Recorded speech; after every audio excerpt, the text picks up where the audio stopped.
नमस्कार दोस्तों, कैसे हैं आप सभी। आशा करता हूँ कि आप सभी अच्छे होंगे। आज के इस वीडियो में हम लोग देखने वाले हैं क्लास 10th का जो पार्ट नंबर 9 है, जिसका कि नाम है आवन्यो। इन्हीं के आज हम लोग सब्जेक्टिव प्रश्न को आज के इस वीडियो में कवर करने वाले हैं। और इससे पहले का वीडियो आप लोग नहीं देखे हैं तो हमारे चैनल की प्ले लिस्ट पर जाके देख सकते हैं। चलिए प्रश्न को स्टार्ट करते हैं। यहाँ पर पहला जो क्वेश्चन वो यह है, आवन्यो क्या है और कहाँ अवस्थित है। आवन्यो जो है क्या है दोस्तों, और यह कहाँ अवस्थित है, ये क्वेश्चन है आपका। तो इसका उत्तर हो जाएगा आवन्यो दक्षिण फ्रांस में रौन नदी के किनारे बसा एक पुराना क्या है, शहर है। आवन्यो कहाँ है और आवन्यो क्या है और वह कहाँ अवस्थित है। इसके उत्तर में आप लोग जान गए कि आवन्यो दक्षिण फ्रांस में रौन नदी के किनारे बसा एक पुराना क्या है, शहर है। चलिए अगला क्वेश्चन हम लोग कर लेते हैं। यहाँ पर अगला जो क्वेश्चन वही है दोस्तों, हर वर्ष आवन्यो में कब और कैसा समारोह हुआ करता है। हर वर्ष आवन्यो में कब और कैसा समारोह हुआ करता है। तो इसके उत्तर में हो जाएगा, हर वर्ष आवन्यो में गर्मियों के समय में एक अत्यंत प्रसिद्ध और लोकप्रिय रंग समारोह हुआ करता है। हर वर्ष आवन्यो में गर्मियों के समय में एक अत्यंत प्रसिद्ध और लोकप्रिय रंग समारोह हुआ करता है। इस तरह से इसका 2 नंबर प्रश्न क्लियर होता है। अगला जो क्वेश्चन वही है, ला शत्रुज क्या है और वह कहाँ अवस्थित है, आजकल उसका क्या उपयोग होता है। इसके उत्तर में हो जाएगा, ला शत्रुज जो है आवन्यो शहर में ईसाई धर्म का मठ हुआ करता था, परंतु अब उसे कला केंद्र बना दिया गया है। ला शत्रुज जो है आवन्यो शहर में ईसाई धर्म का मठ हुआ करता था, परंतु अब उसे क्या बना दिया गया है, कला केंद्र बना दिया गया है। इस तरह से ये तीसरा प्रश्न हमारा क्लियर होता है। अगला जो क्वेश्चन यहाँ पर वही है, नदी के तट पर बैठे हुए लेखक को क्या अनुभव होता है। तो नदी के तट पर बैठे हुए लेखक को यह अनुभव होता है कि वह अंडी के जल के साथ बह रहे हैं। नदी के तट पर बैठे हुए लेखक को यह अनुभव होता है कि वह अंडी के जल के साथ बह रहे हैं। अगला जो क्वेश्चन वही है, नदी और कविता में लेखक क्या समानता पाते हैं। तो नदी और कविता में लेखक समानता बताते हुए लेखक कहते हैं कि जिस तरह कई जगह से जल आकर नदी में मिल जाते हैं, ठीक उसी तरह कई जगह से शब्द आकर कविता में मिल जाते हैं। जिस तरह नदी का कोई अंत नहीं, उसी तरह कविता का भी कोई अंत नहीं। जिस तरह नदी में लोग बह जाते हैं, जिस तरह नदी में लोग बह जाते हैं, उसी तरह कविता को पढ़कर भी लोग उसी में खो जाते हैं। इस तरह से हमारा चौथा नंबर क्वेश्चन जो है 5वां नंबर होता है। अगला यहाँ 6ठा नंबर प्रश्न है, नदी तट पर लेखक को किसकी याद आती है और क्यों। नदी तट पर लेखक को किसकी याद आती है और क्यों। तो नदी तट पर लेखक को विनोद कुमार शुक्ल की एक कविता नदी चेहरे लोगों की याद आती है, क्योंकि उस कविता में लेखक ने नदी के बारे में बहुत अच्छा भाव लिखा है। अगला क्वेश्चन कर लेते हैं। अगला क्वेश्चन है, लेखक आवन्यो किस सिलसिले में गए थे, वहां उन्होंने क्या देखा सुना। इसके उत्तर में हो जाएगा, आवन्यो में थिएटर बुक का स्पंद महाभारत प्रस्तुत किया जाने वाला था, इसलिए गए थे। तो आवन्यो में जो है थिएटर बुक का स्पंद महाभारत प्रस्तुत किया जाने वाला था, उसी के निमंत्रण पर लेखक आवन्यो गए थे। वहां उन्होंने देखा कि समारोह के दौरान वहां के अनेक चर्च और पुराने स्थल को रंग स्थान में बदले जाते हैं।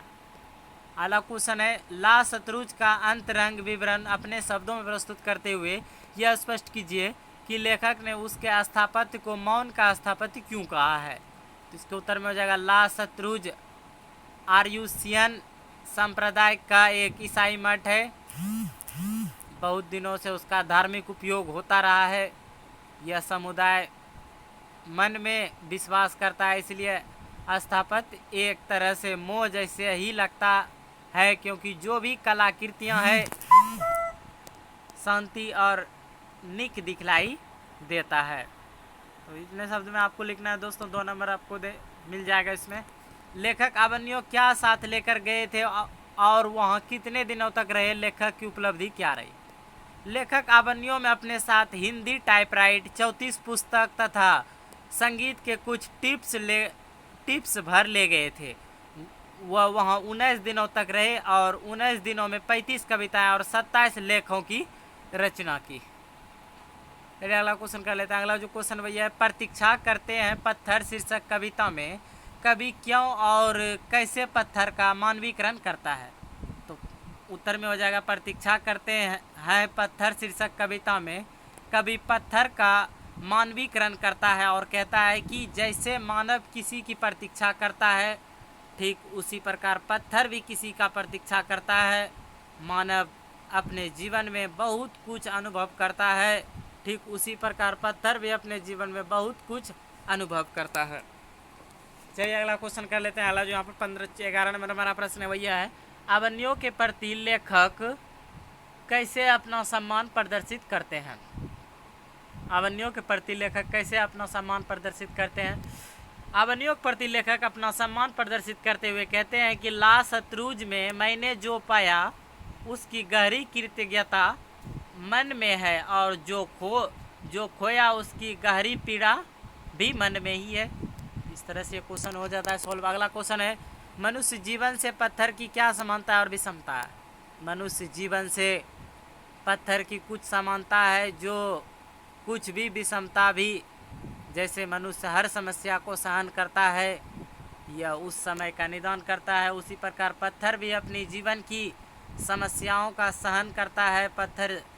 पत्थर शब्द ही होता है लेकिन यह गुण मानव में नहीं पाया जाता है। पत्थर निर्जीव हैं लेकिन मानव सजीव हैं।